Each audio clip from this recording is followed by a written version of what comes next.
Welcome to the NewsHour. Congressional leaders are returning to the Capitol after spending the afternoon negotiating with President Biden at the White House. At stake, funding for Ukraine, Israel, and additional border security measures. This as Congress faces a separate funding deadline Friday and a potential government shutdown. Lisa Desjardins is here to help us understand what is standing in the way of a deal. Lisa, good to see you. So this White House meeting on Ukraine funding and border funding, who is in the room and are they making progress? This was all the heavyweights on Capitol Hill, not just the party leaders in each chamber, McConnell, Schumer, Jeffries, and Speaker Johnson, but also the heads of all the relevant committees. So these are the heavy hitters all together in the room. And I want to just remind people of the simple problem here. One, Ukraine, our allies, now been at war for almost 2 years, and if we do not continue funding them, they will have serious ammo and weapons issues at some point. They're saying that is coming sooner rather than later. At the same time, our own southwest border has been overwhelmed in past weeks and months, and many people on Capitol Hill, not just Republicans, are saying we need to do more. Now, while leaders came out of the meeting generally positive, saying that they all agree that both of these things have to be done, when you listen to sound from the Senate floor and also from after the meeting today, you can see that the key differences here still remain.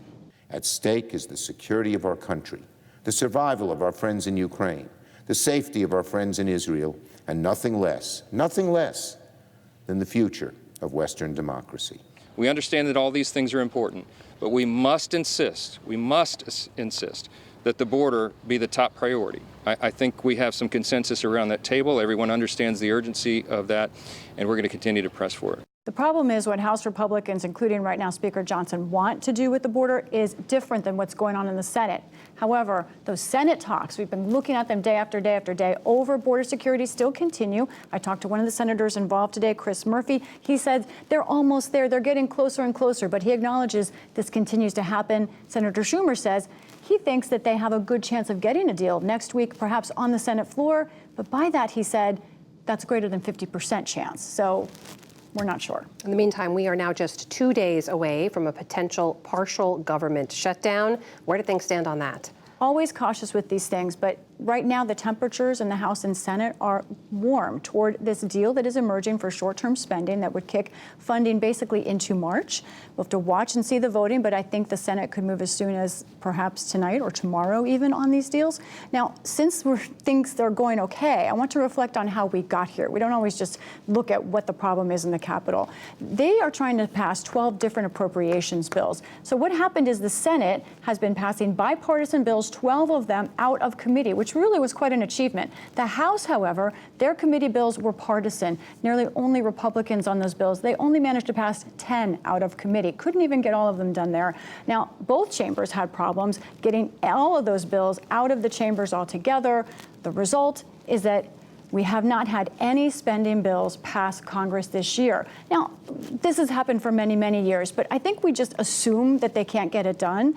And that's why I wanted to look at exactly what's happened here. The Senate was able to pass some bipartisan spending bills earlier this year, but the partisanship overall shut that process down. There's another issue I know you've been tracking, which is they're talking about a potential deal on some potential tax cuts, some for businesses, some for struggling families. Where does that stand? This is a massive deal. This would be expanding the child tax credit and ultimately meaning more money, especially for lower income families. Millions of kids would benefit. This was a huge poverty reduction effort. Also would be good for many businesses. Maybe 20 million jobs or so could be affected by these tax credits.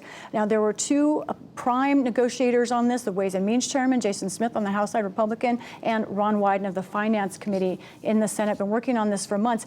They say they've got this ready to go, and my sources say that the House committee could pass this out as soon as Friday. Maybe it gets to the House floor next week. Even though there are some who have questions about this deal, right now it feels like it is moving along, and we're going to have to talk about what it means because it would be a big bipartisan accomplishment. Would be a big deal indeed. Lisa Desjardins, thank you so much. You're welcome.